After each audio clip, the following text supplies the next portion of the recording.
pas qu'il allait être aussi scrupuleux sur les danses. Je me suis dit, ça doit pas être chinois. Comme je n'avais jamais dansé, je me suis dit quoi, tu balottes 2 fois du cul, tu fais 3 fois tac-tac. Comme j'étais pas un grand connaisseur des chorégraphies de Claude François, moi ça se résumait à rack. Et je me dis, rack ça va aller, il me coule le film là. Et puis je m'étais dit, il y aura des doublures. Après j'ai compris que ça n'était pas aussi simple. Voilà sur les filles, barque sur les mines. Je suis dans ta vie, je suis dans tes draps. Alexandrie, Alexandra, Alexandrie où l'amour danse avec la nuit. J'ai plus d'appétit qu'un barracuda. Je boirai tout le Nil si tu ne me retiens pas. Je boirai tout le Nil si tu ne me retiens pas. Alexandrie, Alexandra, Alexandrie où l'amour danse au fond des draps. Ce soir j'ai de la fièvre et toi tu meurs de froid.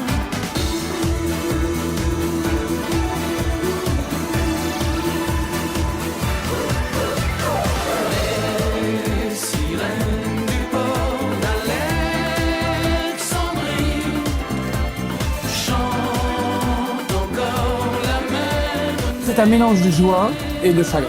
Un mélange de joie parce que ça m'a quand même pesé. Et de la tristesse parce que ça a été vraiment un des meilleurs tournages de ma vie.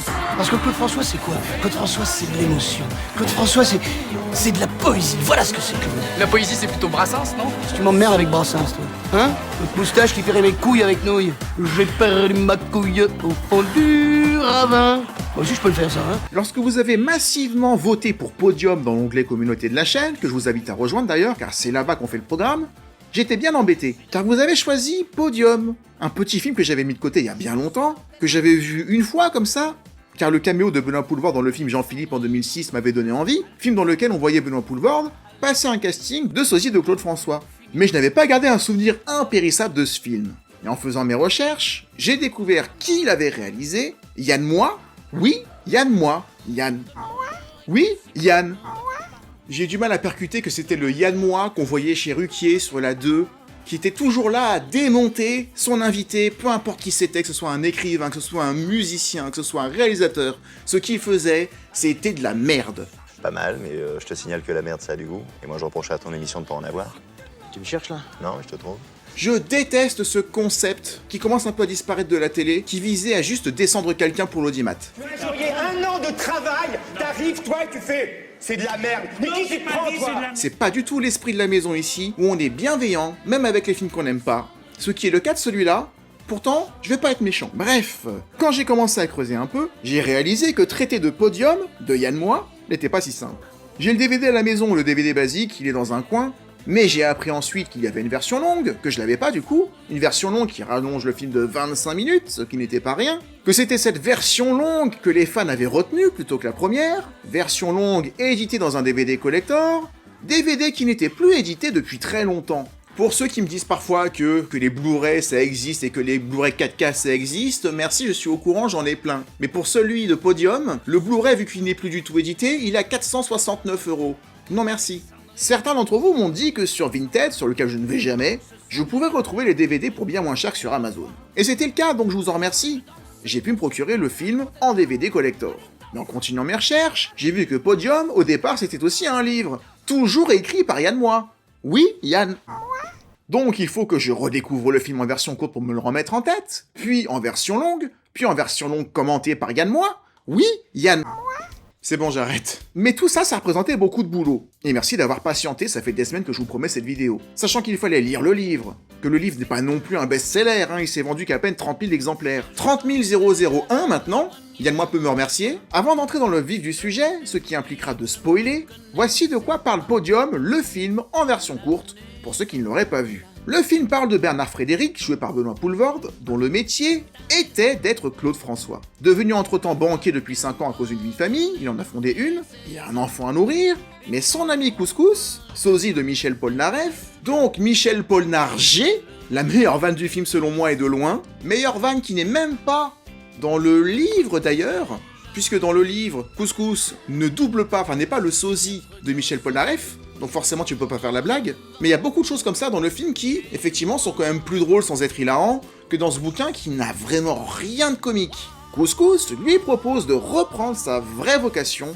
en participant à la Nuit des Sosies présentée par Evelyne Delia. Pour cela, il doit former une troupe de Claudette, ou plutôt de Bernadette, et se préparer à affronter son rival, celui qui l'a remplacé depuis son absence de 5 ans, le nouveau sosie de Claude François le plus réputé maintenant. La version cinéma que la plupart des gens connaissent, c'est quand même une comédie plutôt douce, amère et surtout amère. En tout cas, rarement drôle. Mais c'est aussi une comédie musicale. Ça s'en va et ça revient, c'est fait de tout petit rien. Ça se chante et ça se danse et ça revient, ça se retient comme une chanson populaire. Mais c'est loin d'être une comédie où on serait plié en deux, à aucun moment d'ailleurs. Pour ceux qui se seraient dit qu'il y a Benoît Poelvoorde, qu'ils adorent Benoît Poelvoorde et qu'il est en pleine affiche d'un film où il est déguisé en Clo-Clo, détrompez-vous, vous allez déchanter. C'est pas le bon film. Au départ, Yann Moix avait en tête de parler du métier de sosie, mais surtout de l'obsession de l'être humain d'être connu à tout prix, et des réactions folles de certains fans qui iront jusqu'à faire les poubelles de leurs idoles pour y récupérer des restes de repas, des vêtements usagés, ou même pire d'ailleurs, je vous passe les détails. Ne pas se moquer, c'est important, mais ne pas se moquer ne veut pas dire qu'on ne critique pas. Il y a une petite nuance quand même à capter, parce que là, dans le livre, il se moque, hein. Mais clairement, il y va pleine balle pour dénoncer ce mode de vie de gens qui ne vivent pas leur propre vie et qui vivent tout pour se caler dans la vie d'un autre. Tu sais pas où sont mes boutons de manchette en étoile? Tu sais ceux que je portais à la foire aux asperges à Tigy en 95? Et pour ça, il a vraiment mené une enquête. On sent vraiment qu'il y a des citations dans ce bouquin qui sont tirées de personnes qui ont dit ça tout à fait sincèrement. Comme par exemple quand il dit que Claude François a eu de la chance parce qu'il est né Claude François, alors que eux, enfin lui, la personne en question, avait beaucoup de retard à rattraper pour le devenir. Faut se rendre compte de ce qu'on est en train de dire, quoi. Affligeant, c'est surtout triste, très triste d'oublier sa propre vie et d'être heureux d'être dans la peau d'un autre. C'est un vrai sujet. Yann Moix avait l'idée d'écrire un scénario parlant à la fois du métier de sosie et du mythe des idoles, comme Claude François, mais pas seulement. Il écrit son scénario en pensant à Benoît Poelvoorde et son timbre de voix proche de celui de Clo-Clo. Sauf que Yann Moix n'est pas un réalisateur, c'est un auteur de romans avant toute chose. Et les romans pourraient, à son sens, faire vendre l'idée d'un film pour en faire enfin un scénario. C'est particulièrement tordu, mais ça va fonctionner. Bien que le livre ne se soit vendu encore une fois qu'à 30 000 exemplaires. 30 000 ou 30 001 grâce à moi, j'y connais pas grand chose de littérature, mais il me semble que ce n'est pas non plus un carton. Par contre, ça va être suffisamment mis en avant pour être sélectionné ou présélectionné par le prix Goncourt, ce qui sera suffisant pour permettre aux producteurs d'y jeter un œil et de les intéresser. Là où ça se complique, c'est que le livre est assez cru, assez cash, comme son auteur d'ailleurs avec les gens. Comment? Cette phrase est la phrase d'un salaud. Je vous le dis franchement. Bah, tu es quelqu'un qui dit la vérité. Sifflez-moi, sifflez-moi. Ce livre est même tragique entre vous et moi. Pour en faire un film et bien le vendre, il va falloir le transformer en comédie, avec des musiques, avec de la couleur, avec des gags, et surtout, avec un happy end. Tout ce que ce livre n'est pas, vous pouvez me croire, j'ai eu beaucoup de mal à le lire, c'est facile à lire, hein. Très facile. C'est pas comme si tu lisais du Racine, tu vois, où j'ai jamais rien compris. Mais il parle de gens qui sont tellement paumés, enfin qui ne le sont pas dans leur esprit, mais quand tu lis ça de façon un petit peu neutre, ça va tellement loin de voir des gens qui sont prêts à faire les poubelles de leurs fans pour manger ce qu'ils n'ont pas mangé. Le genre de choses qu'on voyait dans Confessions intimes pour ceux qui avaient regardé. À l'époque, je me moquais beaucoup des gens qui étaient là-dedans, mais parce que je pensais que c'était de la triche, que c'était des comédiens, qu'ils en rajoutaient, et que personne ne pouvait s'engueuler avec les couples qu'on voyait, dont l'un était fan de Johnny, et dont l'autre était excédé parce qu'il se prenait pour un chanteur alors qu'il savait pas chanter. Mais en fait, quand tu regardes sur YouTube, il y a tellement de gens comme ça maintenant. Bah, lui, c'est ma vie. C'est toute ma vie. Toute ta vie. Et c'est toute ma vie. Et moi? Bah, toi aussi. Non, non, Et bah non, si lui c'est toute ta vie, qu'est-ce c'est toute ma que... vie. Et lui, c'est depuis 79, toi, c'est depuis 85. Mais le livre, c'est ça. Ça va très loin dans la détresse de certaines personnes qui, dans leur tête, ne sont pas du tout en détresse. Mais le livre et le film essaient de dénoncer ça. C'est quand même quelque chose de notre siècle, ce besoin d'être célèbre, à tel point qu'être célèbre à la place d'un autre, c'est quand même mieux que de ne pas être connu. Ça se discute. Yann Moix s'associe alors à Olivier Daza, ou Daza, je suis désolé, je ne sais pas si on prononce le T, également écrivain mais aussi scénariste de films pour en faire une histoire taillée pour le cinéma, ayant l'accord d'un Benoît Poelvoorde amusé par le livre, et n'imaginant pas une seule seconde l'intensité du travail qui l'attend. Lui qui pensait, selon ses termes, faire 3 petits pas de danse devant la caméra à la Clo-Clo et jouer en playback. Il va particulièrement en chier. Coproduit pour à peine 10 millions d'euros par Olivier Delbosque et Marc Missonnier, dont les noms seront d'ailleurs utilisés à un moment dans le film. Missonnier, rejeté. Ouais. Delbosque, rejeté. Podium reste un film à petit budget, contrairement aux apparences. Bien qu'aujourd'hui, le fait que le film ne soit pas ou mal édité en DVD ou en Blu-ray interroge. J'ai jamais été fan du film, je vous l'ai dit. On en parlera à la fin de la vidéo. Mais il m'a toujours semblé, et je peux me tromper, que Podium était un classique pour beaucoup de monde. En tout cas, on en a tous entendu parler à un moment ou à un autre, qu'on l'ait vu ou pas. Mais on en reparlera. Le début du tournage est prévu pour janvier 2003. Mais en ce qui concerne Benoît Poelvoorde et ses Claudettes, ou c'est Bernadette, le début de son travail débute dès septembre 2002, avec un essai concernant le chant, pour voir quel était son timbre de voix, pour voir jusqu'où il pouvait descendre ou monter. Des cours pour travailler cette voix et la faire monter où il fallait. La tessiture, elle est faite pour aller dans ces zones-là, c'est-à-dire la tessiture de Claude François, qui va jusque-là. Ah, jusque-là quand même, il va jusqu'au contre Claude François. Et se préparer à chanter certaines chansons dans les pas de Claude François. Car le film sera certes tourné en playback, le moment venu, mais sur le playback de la voix de Poelvoorde. Les mois de septembre à novembre étant consacrés au chant et aux cours de chant, et à la préparation physique, en particulier de la danse. Et en ce qui concerne la danse, c'est Mia Fry, chorégraphe et danseuse professionnelle que vous connaissez sans doute, connue à l'époque pour être du jury de l'émission Popstar, qui sera en charge de la préparation physique de l'acteur. C'est là qu'il va en baver le pauvre. La chanson la plus dure à maîtriser pour Benoît étant Alexandrie Alexandra, qui l'oblige à aller vers les aigus et à avoir un certain timing. Ça n'a l'air de rien lorsqu'on la chante entre potes ou en famille, comme ça en soirée, mais avec sa seule voix, à enregistrer, c'était autre chose. Alexandrie, c'est ça qui me tue, c'est le Alexandra. Alexandra Alexandrie, où l'amour danse au fond des larmes. Oh, la lumière. Oh, j'y arriverai pas, hein. Et je trouve qu'il s'en sort hyper bien. Mais à l'image de la difficulté de trouver le film en Blu-ray ou en DVD ou dans la version collector, c'est pas évident non plus de trouver sur YouTube, c'est plus Dailymotion, la bande originale du film. Si tu veux écouter les versions non pas chantées par Clo-Clo, mais chantées par Poelvoorde, en général, quand tu cherches une bande originale sur internet, sur YouTube, tu tapes un film, bande originale de tel film, tu as toute la playlist qui s'ouvre facilement, et t'as des dizaines de vidéos qu'il propose. T'as l'embarras du choix. Là, encore une fois, c'est pas évident. C'est comme à l'image de Yann Moix, j'ai l'impression que tout ce qu'il a fait a été blacklisté. On le voit plus. Le premier jour de tournage, ou plutôt le jour 0, le 20 janvier 2003, est réservé aux essais. Et ses costumes, car il y en a beaucoup, pour tout le monde, pour tous les personnages. Et ses caméras, rencontre entre les acteurs, bien que Benoît Poelvoorde ait déjà rencontré ses Bernadette bien en amont, on en a parlé. Mais surtout, au-delà des réajustements perruques ou lunettes, en particulier pour Jean-Paul Rouve, dont le look n'était pas encore exactement celui que vous voyez dans le film, c'est la rencontre entre ce dernier et Poelvoorde, le duo principal, qui était importante. Là, fallait pas se rater. Tout le film, dans son côté comédie, c'est ce duo. Et en plus, la première scène du premier jour du vrai tournage, pas le jour 0 où ils ont tous appris à faire connaissance, c'était une scène entre les deux. Quand ils passent le casting à une ancienne Claudette, ou Bernadette, je sais plus, qui n'est plus dans le coup du tout, c'est important de bien s'entendre, d'entrée. Heureusement, en ce qui les concerne, ce sera le cas. Les principales scènes du film sont tournées en studio, comme celle du deuxième jour par exemple, dans la baignoire, le premier jour pour Juliette Depardieu, une scène où Benoît Poelvoorde et Marie Guillard devront réellement tourner nus. Pour s'encourager, ils boivent donc du vrai champagne, avant la scène et pendant, durant plusieurs prises, afin d'avoir le courage, grâce à l'alcool, de sortir à poil de la baignoire. Ça m'avait choqué à l'époque cette scène, et encore aujourd'hui, parce qu'on voit tout. Il n'y a pas de coupe, devant-derrière. D'ailleurs, ces deux-là, ils sont ensemble en tant qu'amants, c'est pas très officiel, mais pendant tout le film, ils ont des relations physiques. Et il y a une autre scène délicate dans ce genre-là où ils vont avoir du mal. En effet, plus loin dans le tournage, ils devront tourner une scène plutôt torride, durant laquelle ils font l'amour, mais ils ne voulaient pas de cette position jugée trop vulgaire. Pourtant, c'était la seule qui permettait d'avoir ce plan des deux acteurs face caméra.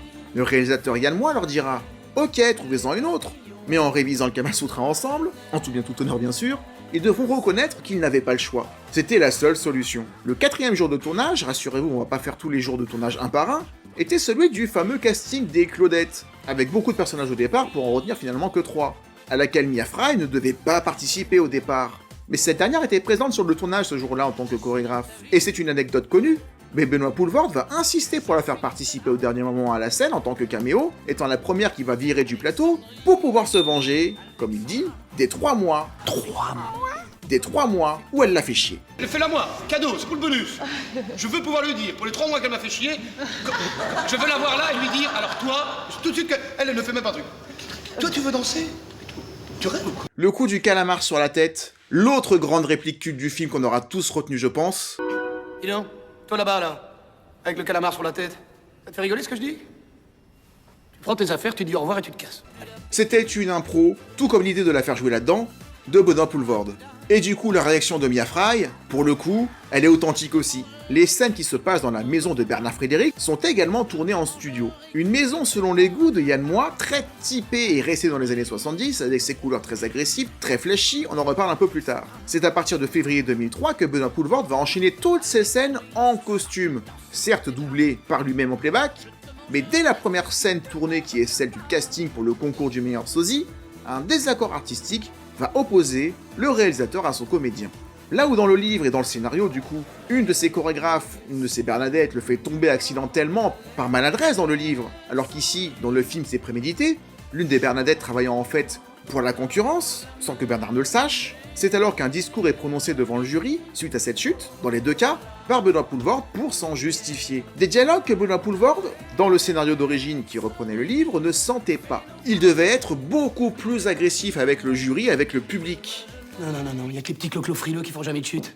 Les petits fonctionnaires du disco, les petits scribouillards comme vous avec vos petits papiers, vos petits crayons. Ça y va à coups d'insultes. Et dans le livre, ça va dans son avantage, parce qu'ils vont beaucoup plus loin dans les examens qu'il faut passer pour devenir un cloclo, y compris d'un point de vue de ton caractère, où Clo-Clo avait pas mal de colère, et la colère le stimulait pour écrire parfois. Et du coup, la colère qu'il a eue dans la version qu'on n'aura pas vue, mais qui est dans le livre, c'est ce qui lui permet de passer le prochain tour. Il a raison.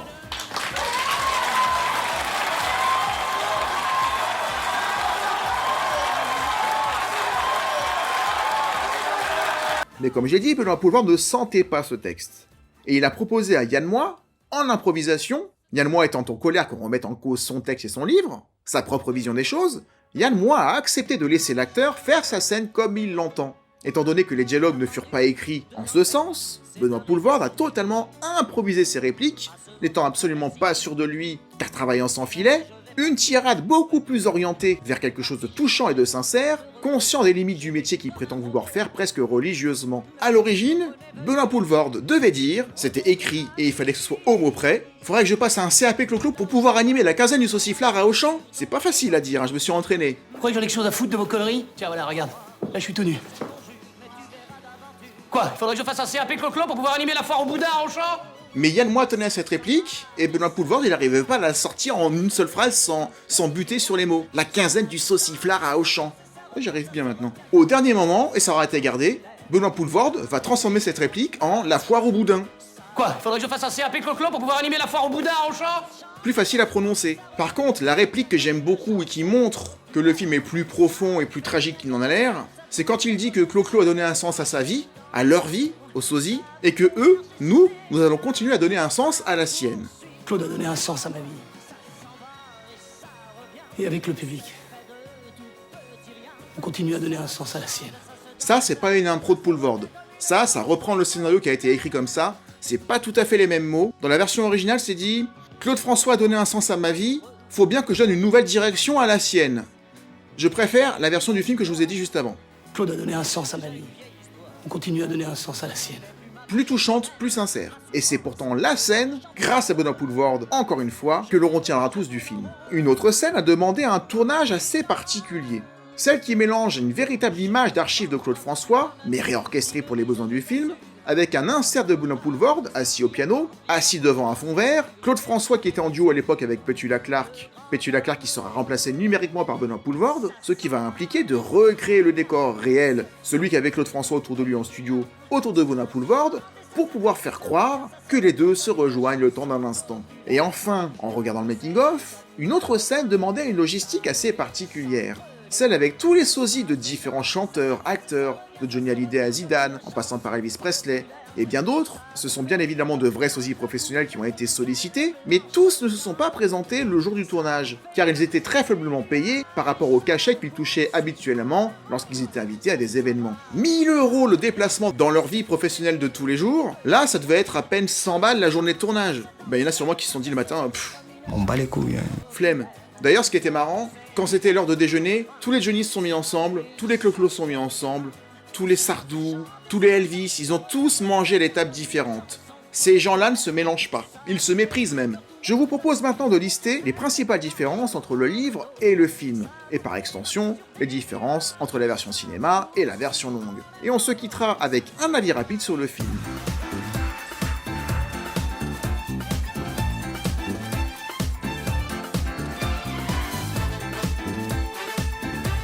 Nous avions vu précédemment que Couscous en sosie de Michel Polnareff, ça n'était pas dans le livre.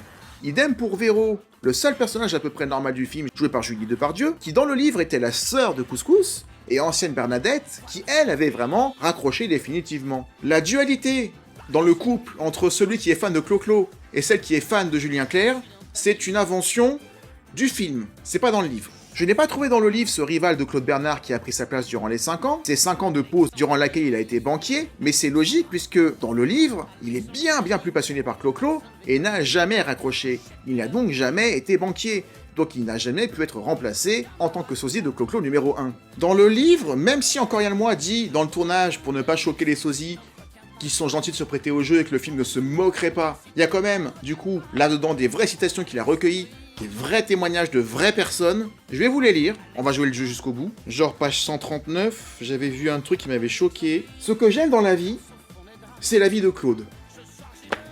Je crois que tout est dit. En fait, le livre et ce que Yann Moix avait en tête, tout est résumé par cette phrase. Ou dans le même style, ce que je préfère chez moi, c'est Claude.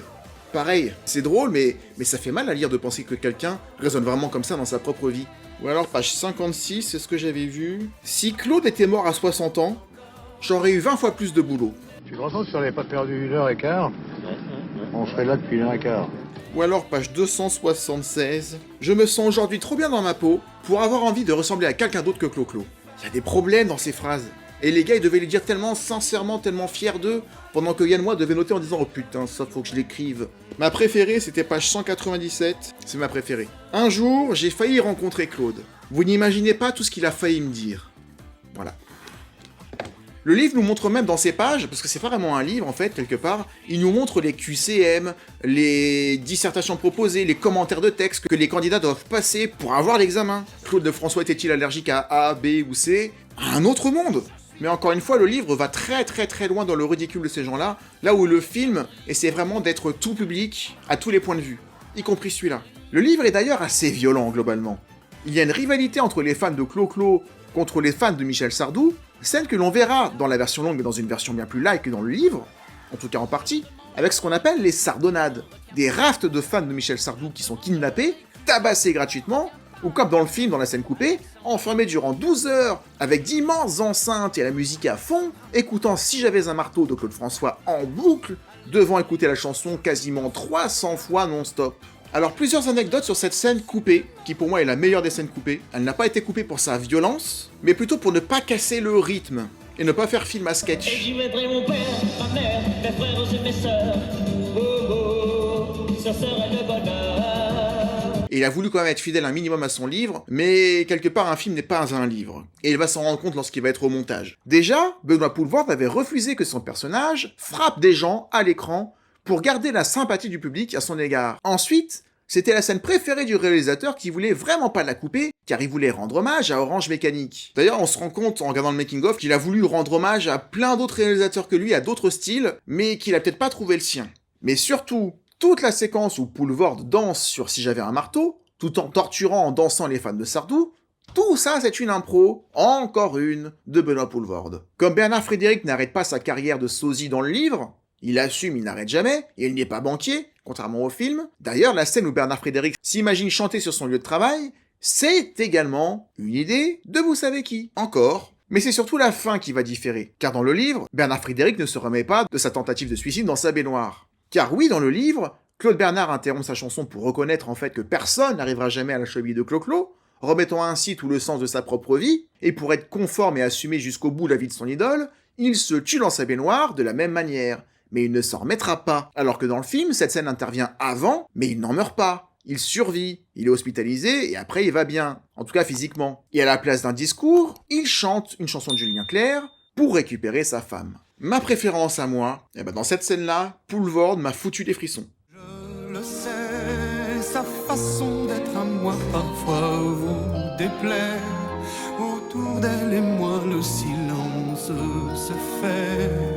Mais elle est ma chance à moi. Il l'a tourné en playback, certes, il l'avait chanté avant, en décembre, souvenez-vous, mais il l'a fait en une seule prise. Mais vous voyez, le film, le livre, ça a vraiment rien à voir. Dans le film, bien qu'il ait remis la scène dans la salle de bain où il veut mourir comme son idole, dans la salle de cinéma, le public a ri.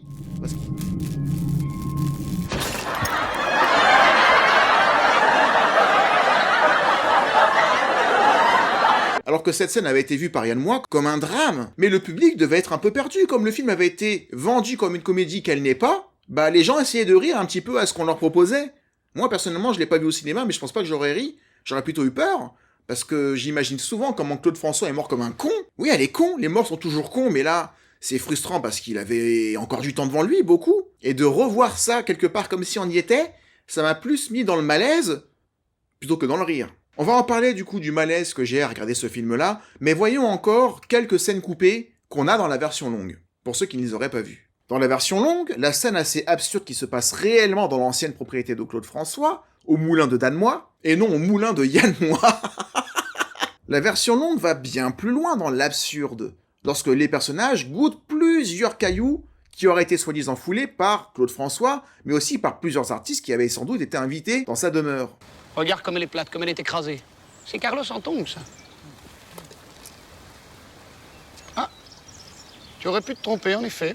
Ce qui montre dans le film, et c'est la seule scène dans la version longue, qui montre vraiment la folie de certains fans, qui sont dangereux, qui sont prêts à bouffer des cailloux pour essayer de reconnaître qui a marché dessus. Ils ont la même taille, Mike Brand. Ils trichaient, ils mettaient des sabots. Ouais. Dieu ait son âme. Oh, c'est superbe. Je vous jure que quand tu vois ce qui se passe dans le livre, c'est pas déconnant, c'est à fond dans l'univers du bouquin. Alors que dans le film, vu qu'il n'en reste qu'une petite partie, bah c'est la seule partie justement qui fait écho à cette folie des gens par rapport à leurs idoles. Et il y a aussi quelques petites séquences rallongées par-ci par-là, mais dans l'ensemble, elles ne valent pas le coup d'être citées. Comme celle où Couscous, bien plus glauque et dangereux dans la version longue, car on voit qu'il est frustré et qu'il tente d'avoir des femmes et qu'il n'y arrive pas, essaye d'avoir le numéro d'Evelyne Delia dans une tentative désespérée d'enfin conclure avec quelqu'un. Il y a aussi une scène un peu insignifiante où le mari d'une Bernadette, non choisi au début du film, débarque pour humilier Bernard Frédéric devant son équipe. Bernard Frédéric, ou Poulvord plutôt, qui se fait torturer devant ses employés en se faisant lécher par un chien. Pas intéressant selon moi, même si ça amène une anecdote de tournage supplémentaire. Le tournage de cette scène, où Poulvord se fait vraiment lécher la bouille par un chien, a duré pour lui 2h30. Alexandrie... Alexandrie Alexandra My way. 2h30 pour obtenir le plan où il est comme il faut avec la langue du chien qui passe au bon endroit. 2h30, il faut se rendre compte de ce que c'est.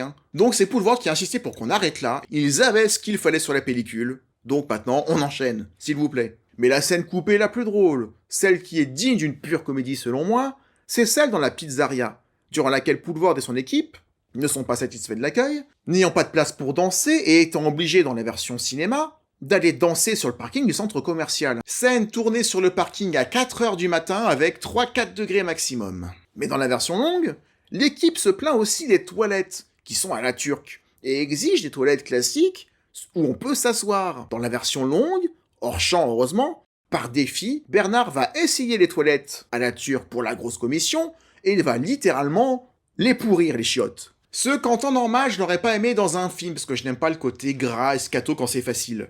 Mais là, c'est plutôt subtil. Ça te plaît? Je sais pas. C'est un travail de détraqué, ça, Bernard. Oh bah c'est du fait main, c'est de l'artisanal, Ouais. C'est un premier jet, il faut le regarder avec du recul. C'est plutôt bien écrit, on voit pas, évidemment. Pour une fois, et c'est dans une scène coupée, mais je me sens dans une comédie, on ne veut rien nous faire d'autre que nous faire rire. Moi j'ai démarré, hop, évocation du Bosphore, on remonte. La mosquée bleue. Le coup de c'est un premier jet, enfin, c'est génialement écrit pour le coup. Et c'est pas grossier, c'est pas vulgaire. Et puis j'ai un peu merdé sur Sainte-Sophie, mais ça c'est à cause des arabesques que je l'ai réussi pas bien, moi les arrondis. Le problème du film, enfin selon moi encore une fois, ce qui n'en fait pas un film culte, même pas un film que j'ai plaisir à regarder, on essaye de rendre tout public une histoire avec un angle comique qu'on n'a pas vraiment mis, qu'on n'a pas assumé, par-dessus un véritable drame à la base, et du coup le film ou les films ne feront ni l'un ni l'autre. C'est ni une comédie, ni un drame. C'est une espèce d'expérience très froide que je prends plaisir à regarder uniquement parce qu'il y a des chansons de Clo-Clo et que Boulevard est très bon. Mais c'est un petit peu light. En fait, ce film est un patchwork de styles différents, mélangés par son réalisateur, tant au niveau de ses goûts artistiques que de ses goûts personnels. Par exemple, Yann Moix déteste Brassens.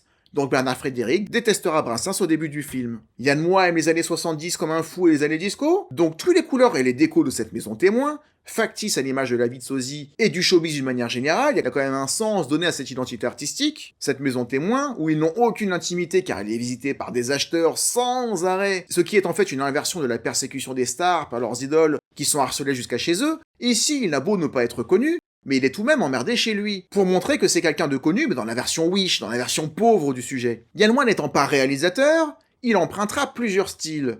Celui de Patrice Lecomte, qu'il admire beaucoup, comme ce travelling latéral dans la scène où il retrouve Couscous pour la première fois, qui est inspiré de la même scène que l'on voit dans Tandem, Yann Moix s'inspirant également du style de Bertrand Blier. Mais il y a aussi une inspiration visuelle de Tati avec cette voiture jaune et ses poubelles jaunes dans la rue, ou de Scorsese avec la valse des pantins, le film préféré d'Yann Moix, avec cette chambre verte dans le sous-sol de la maison témoin, qui en est directement inspiré. Je dis pas que Yann Moix ou Yann Moix ne doit pas mettre plus de lui dans ce film-là, mais là il met un petit peu de tout ce qu'il aime, mais il y a rien de lui là-dedans.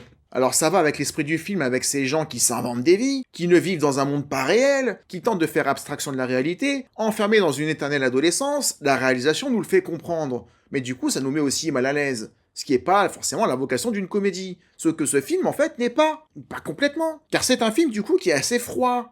Même si, encore une fois, c'est voulu. C'est impersonnel à piocher dans tous les sens, à filmer des décors volontairement superficiels et impersonnels. C'est réussi par rapport à ce que le réalisateur voulait montrer, mais est-ce que c'est réussi par rapport à ce que le public ressent, c'est un autre sujet. Alors que le film va souvent dans le détail, peu connu du grand public, comme les casiers du vestiaire, la Ovi Couscous qui n'a pas vraiment de domicile fixe, casiers qui sont empruntés à une photo prise de Paul Naref à une piscine municipale en 74, mais faut le savoir. C'est cool, mais si t'as pas la ref, tu passes à côté de cette scène et de la façon dont elle a été filmée. Et comme Yann Moix au cinéma ne souhaite pas se moquer, mais à critiquer, là où encore une fois le livre se moque pleine balle. On en arrive à quelque chose d'assez hybride, de ne pas assez profond pour nous émouvoir complètement, et de pas assez drôle pour qu'on en ressorte après avoir passé un bon moment. Reste le duo Bernard Couscous qui fonctionne, des scènes de chant et de danse qui forcément, Clo-Clo oblige, nous donnent envie de chanter voire de danser.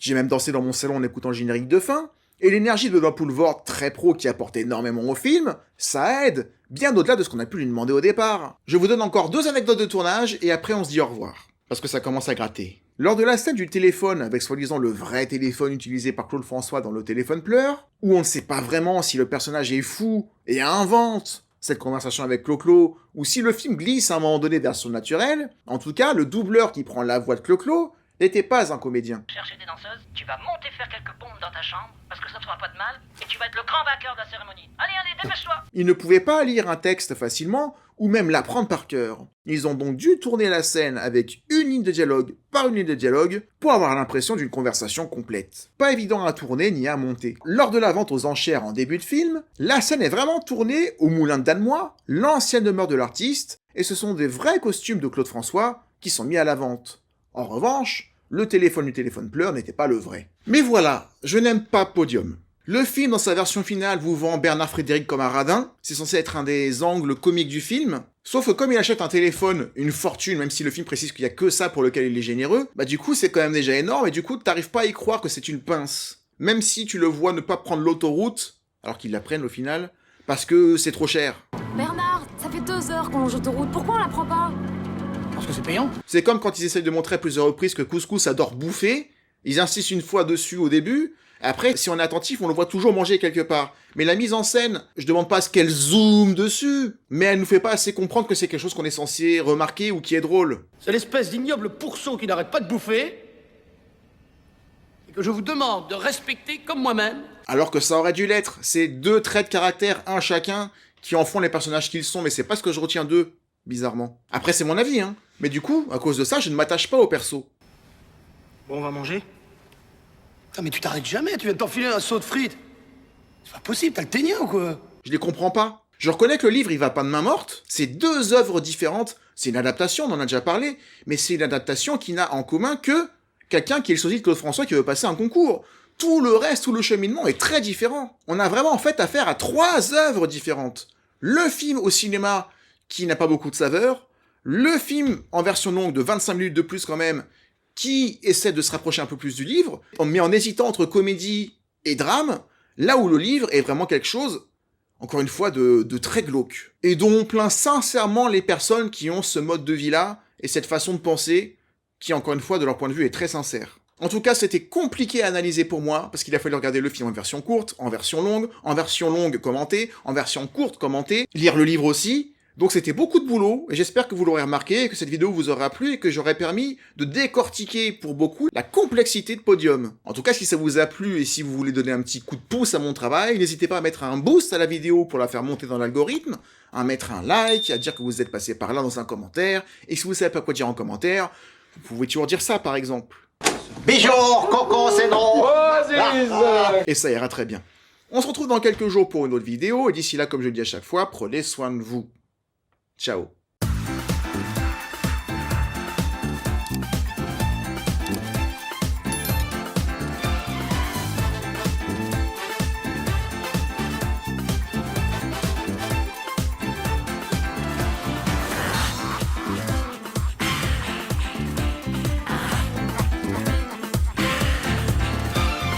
Voilà sur les filles,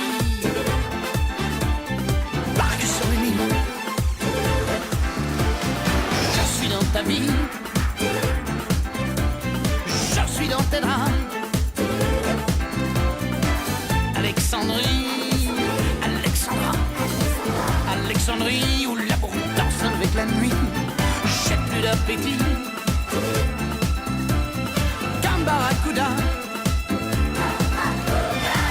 Je boirai tout le Nil si tu ne me retiens pas. Je boirai tout le Nil si tu ne me retiens pas. Alexandrie,